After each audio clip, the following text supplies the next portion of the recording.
Assalamualaikum warahmatullahi wabarakatuh. Perkenalkan, saya atas nama Nivia Puspitasari Masijaya, Fakultas Ilmu Kelautan dari Perikanan, Program Studi Manajemen Sumber Daya Perairan.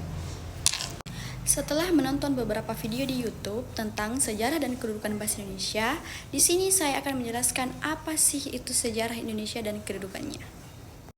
Nah, di sini saya akan menjelaskan apa itu sejarah bahasa Indonesia dan kedudukan bahasa Indonesia.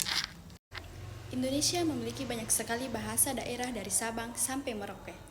Tapi pertanyaannya, kenapa sih kok justru bahasa Melayu yang dijadikan cikal bakal bahasa Indonesia? Bahasa Melayu dipilih sebagai cikal bakal bahasa Indonesia karena memiliki beberapa karakteristik. Yang pertama, sejak masa Sriwijaya, bahasa Melayu sudah digunakan sebagai bahasa pengantar dalam buku-buku agama Buddha. Bahasa Melayu juga sudah digunakan sebagai bahasa penghubung dalam perdagangan. Jadi, sebelum Indonesia merdeka, itu memang bahasa Indonesia itu sudah digunakan sebagai bahasa pengantar di antara orang berbagai daerah yang berbeda. Bahkan juga bahasa Melayu sudah digunakan sebagai bahasa pengantar dalam buku-buku agama Buddha, juga sebagai bahasa penghubung dalam perdagangan. Maka, kalau kita melihat dari karakteristiknya, ini sebenarnya kita bisa melihat bahwa bagaimana bahasa Melayu itu memang sudah familiar bagi masyarakat Indonesia jauh sebelum Indonesia merdeka. Kemudian berikutnya, karakteristik kedua yaitu bahwa bahasa Melayu itu dinilai lebih sederhana sehingga lebih mudah untuk dipelajari ataupun diajarkan. Seperti yang kita ketahui bahwa di beberapa bahasa daerah itu terdampak tingkatan-tingkatan bahasa yang mungkin jika ingin diajarkan kepada orang lain, bahasa daerah yang lain mungkin akan sedikit rumit. Sedangkan bahasa Indonesia itu tidak ada tingkatan-tingkatan, kemudian strukturnya juga lebih sederhana diajarkan, makanya dia mempunyai karakteristik yang berpotensi untuk lebih mudah atau lebih cepat disebarkan untuk masyarakat seluruh Indonesia. Kemudian, karakteristik berikutnya yaitu bahwa bahasa Melayu itu diterima oleh suku-suku yang ada di Indonesia. Jadi, selain dari karakteristiknya yang sederhana, bahasa Melayu juga ternyata disetujui oleh para perwakilan suku-suku di seluruh Indonesia. Ketika dia akan diangkat sebagai bahasa Indonesia, nah, ternyata bahasa Melayu memiliki kesanggupan untuk digunakan sebagai bahasa kebudayaan dan pengembangan iptek. Nah, sekarang kita membahas tentang perkembangan bahasa Melayu menjadi bahasa Indonesia. Awalnya, bahasa Melayu banyak digunakan Belanda untuk kepentingan mereka selama menjajah Indonesia.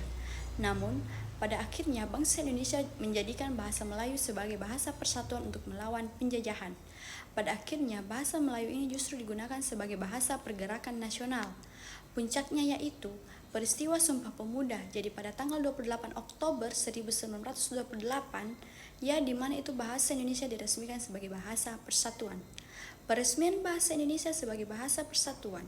Penggunaan bahasa Indonesia secara resmi dilakukan setelah proklamasi kemerdekaan. Kemudian dalam perkembangannya Indonesia itu menyerap banyak bahasa. Dalam perkembangannya, bahasa Indonesia menyerap banyak kosakata dari bahasa asing, misalnya dari bahasa Sanskerta, asmara, istimewa, wisuda, dari bahasa Cina, bakso, dari bahasa Arab, jadwal, dari bahasa Portugis, bendera, dari bahasa Belanda, indekos, dari bahasa Indonesia, mentega, sepatu, dan tinta.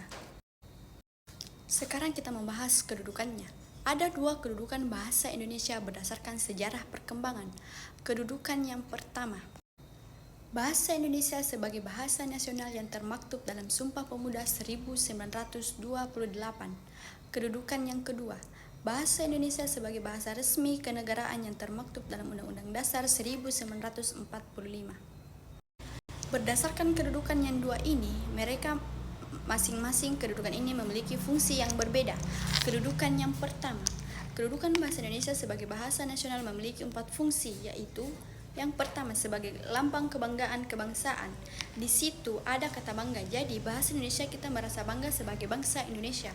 Yang kedua, bahasa Indonesia adalah identitas nasional. Yang ketiga, bahasa Indonesia sebagai alat penghubung antar warga negara. Yang keempat, bahasa Indonesia berfungsi sebagai alat integrasi nasional. Kedudukan yang kedua, sebagai bahasa resmi negara, bahasa Indonesia memiliki 4 fungsi. 1. Bahasa Indonesia sebagai bahasa resmi negara. Yang kedua, bahasa Indonesia merupakan bahasa pengantar dalam dunia pendidikan. Yang ketiga, bahasa Indonesia berfungsi sebagai alat perencanaan pembangunan nasional. Yang keempat, bahasa Indonesia berfungsi sebagai alat pengembangan kebudayaan, ilmu pengetahuan, dan teknologi. Sekian dari saya, kurang dan lebihnya mohon dimaafkan. Wabillahi taufiq wal hidayah. Wassalamualaikum warahmatullahi wabarakatuh.